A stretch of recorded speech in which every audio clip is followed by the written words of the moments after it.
लग्नानंतर होईलच प्रेम ही मालिका सुरू होताच प्रेक्षकांच्या पसंतीस पडली आहे.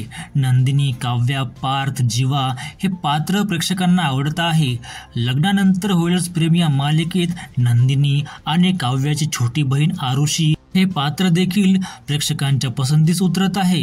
या व्हिडिओत आपण आरुषीच्या खऱ्या आयुष्याबद्दल जाणून घेऊ, त्यामुळे व्हिडिओ शेवटपर्यंत नक्की बघा आणि सोबतच चॅनलला सबस्क्राईब करून घ्या. तर मंडळी, आरुषीची भूमिका साकारणाऱ्या या अभिनेत्रीचे नाव आहे अनुष्का पिंपुटकर. 26 फेब्रुवारी 2001 पुणे येथे तिचा जन्म झाला. ती सध्या 23 वर्षाची आहे.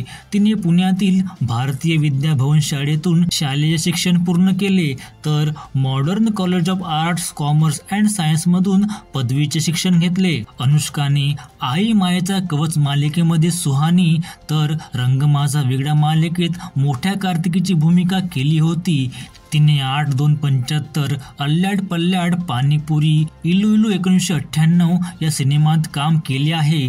तिच्या वैयक्तिक आयुष्याबद्दल सांगायचे झाल्यास तिच्या फॅमिलीमध्ये आई, बाबा आणि भाऊ आहे. ती सध्या अविवाहित आहे, मात्र ती अभिनेता मेघन जाधव सोबत नात्यात असल्याचे बोलले जात आहे. दोघांनी मिळून फोटोग्राफी व्यवसाय देखील सुरू केला आहे. मात्र या नात्याबद्दल कोणतीही अधिकारिक माहिती अजून तरी समोर आली नाही आहे.